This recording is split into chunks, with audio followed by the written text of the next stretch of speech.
Okay, so in the previous video, we finished drawing this modified box plot, right? And that's what it looked like. Now, that's how you kind of do it by hand. And in the exam, you will have to do something like this. And I will ask you additional questions after that. So in class, we are going to do a worksheet in which we talk more about box plots and like how we can, and which statements are true, which statements are false, based on this box plot. So stay tuned for that. But something I wanted to show you was in StatCrunch, you can go ahead and graph this. So what I ended up doing, I put all of the data points all in this particular column. I didn't really name this anything. You can name it if you want. But all you're going to go on this graph thing, right?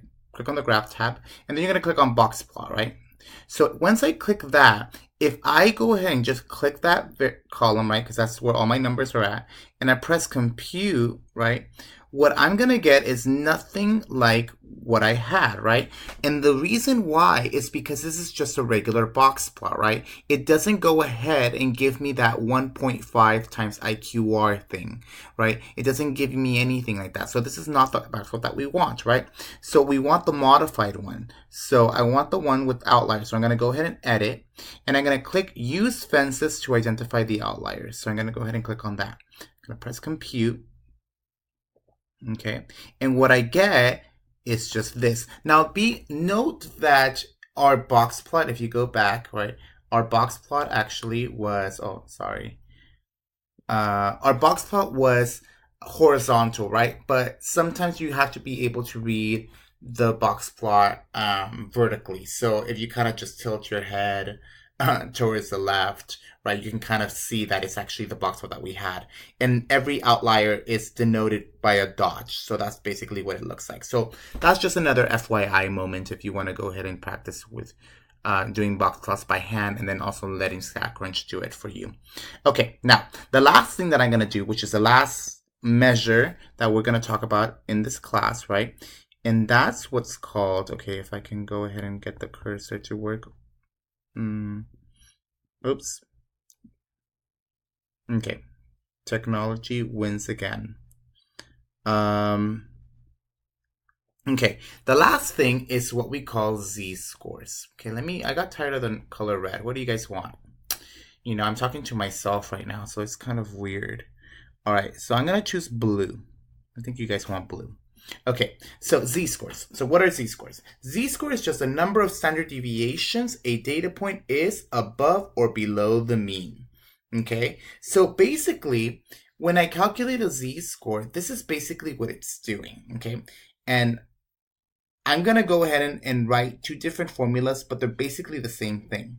Okay, I'm going to write z. Oh, what happened? Oh no. Okay. Let me see if I can do z. Oh no. Okay. I think I fixed it. My cursor got locked. Okay. So z is equal to x minus x bar divided by s, and z is equal to x minus mu divided by sigma. Whoa, what is all that about? Okay, now a z-score just tells me how many standard deviations am I away from above or below the mean, right? Okay, so basically, if let's say the mean of the data was like 35, so that's where all like, let's say this is what it was, right? 35. So we need to make sure that the data is normal. Everything has to be normally distributed, a bell curve, right? So if the standard deviation was like, let's say 10, right? The standard deviation was equal to 10 when we calculated it, right? Then, well, when I move 10 units up to 45, from this point to this is exactly one standard deviation away, right? Because the standard deviation in this case is 10, right? When I move one standard deviation up, I'm at 45. Okay, so it tells you how many standard deviations I am. Any data point is above or below the mean, right? So this is just one standard deviation above. How do we calculate that? All we got to do is take the data point, subtract the mean, and divide it by the standard deviation. Now these numbers are only if this comes from the sample, right? These are what we call sample statistics, right? Population, if we know by chance what the true mean is and what the true standard deviation is, then we can just go ahead and use the population. This is the Greek letter. It's called mu, M-U, kind of like the Pokemon Mew, but not really. That's not how you spell it, right? So this is just what we call population mean. This is what we call, mean. This is what we call sigma, and this is population standard deviation. So if I really did know my population, so let's say this entire thing was my population, right?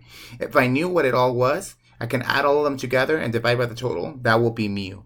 And sigma will just be the entire thing, the standard deviation. Okay, now this x bar, this is what we call my sample mean, because it comes from the sample. So maybe if I don't know what mu is, I take a small sample, right? Simple random sample or whatever we want to do, right? And I calculate the mean of that. That's x bar, right?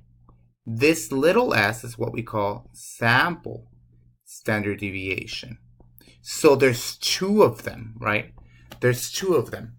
There's one standard deviation, right? That's for the population. And there's one for the sample, right? Because sometimes we don't know what this one is because we don't have access to the population. So we take a small sample and then find what S is. Okay. It's a little bit of a trip, but don't worry. This is what we're going to be doing a lot with it. Okay. Now let's go ahead and just do a problem. Okay. All right. A male has a pulse rate of 52 beats per minute. Males have a mean pulse rate of 67.3 beats per minute and a standard deviation of 10.3 beats per minute. Okay, so this is telling you that in general, males have this mean pulse rate, right? And it tells you what the standard deviation is also, okay? So what you want to figure out, okay, so there's a mistake here. What you want to figure out is what is the z-score of the pulse rate? What is the z-score? That's what you want to figure out, okay? All right, now the question is, which formula should I use? Should I use this one, right? Or should I go ahead and use this one, okay? Now, it doesn't really matter. It's going to give you the same answer. It's just you should use this one because we know that in general, what the mean pulse rate is of all males, right? So we kind of gave you the population mean. The population mean pulse rate was 67.3, and the population standard deviation was 10.3 beats per minute, okay? So if I want to figure out the z-score of this male's pulse rate, what we're going to find is z is equal to x minus mu divided by sigma, okay? X in this case is going to be what the pulse rate is, 52. I'm going to subtract the mean, which in this case is 67.3, and I'm going to divide it by sigma, which is 10.3, okay? So I'm going to go ahead and put this into my calculator, right? So I'll go ahead and give you some time to put it in your calculator, right? And if you can hear the buttons, right, I'm actually using my calculator too. And what I'm going to get, rounded to the nearest, to 2 decimal places, I'm going to get approximately negative 1.49. That is what my z-score is. Now, what exactly does the z-score mean? What does it really mean, right? This z-score means that 52 beats, right, is 1.49 below the mean, okay? So notice, this 52 beats per minute is definitely right below what the usual value of all male pulse rates are, right? So I must be below. This is what this negative means. Negative means that I'm below the mean. Okay, so how far below? I'm approximately 1.49 standard deviations. Because if I were to subtract this 10 from 67, that is 1 standard deviation. So 57 is about 1 standard deviation away, right?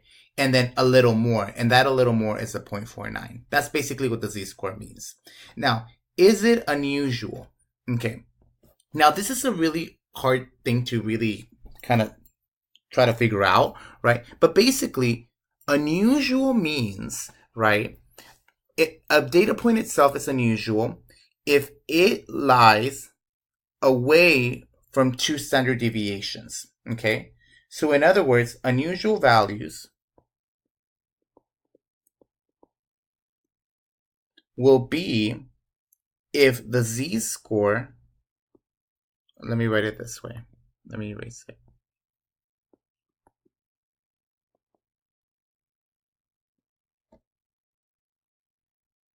Or let me write it this way. Oh my god. You guys are probably laughing right now. Okay. Z-score, and see I misspelled Z-score. If it's between -2 and 2, it's okay. Otherwise, unusual. So, if the z-score lies between this range, then I'm okay. But if it's not, if I say I get a 3, a z-score of 3, then that means that actually this is going to be unusual. Now, -1.49, thankfully, is between this range. So in that case, I can say that this is not unusual. Right? Now, if I had a z-score of -3, right, then maybe I have problems, right? I am definitely unusual, and I probably have to go see a doctor. So, yeah, that's what that is. Okay. Now, some of the properties of z-scores, right? Z-scores are unitless, right? They have no units, right? And the reason why is that, notice how it was beats per minute. The numerator is beats per minute, right? Because the mean is beats per minute. The standard deviation is also beats per minute. Beats per minute divided by beats per minute is going to cancel out. So there's actually no units, okay? So it's unitless. I tell you here that the data value, if it's below the mean, the z-score is negative. If the data value is above the mean, then it's positive. If the data value is equal to the mean, the z-score is 0. Okay. All right. So these are some of the things that you might want to know. Okay. Now, the last thing that we're going to go ahead and do, right, or maybe you're going to do, is this problem. Okay. So go ahead and write this problem down or try it out, right? It's a little bit not difficult, but you need to compare two z-scores together. So go ahead, try this problem out, and I am going to do this problem actually in the beginning of class. Okay, so I'm gonna have one of you guys come up to the board and try to figure out how do you exactly do this particular problem. Okay, so let me know if you have any questions. Okay, and I'll see you guys soon.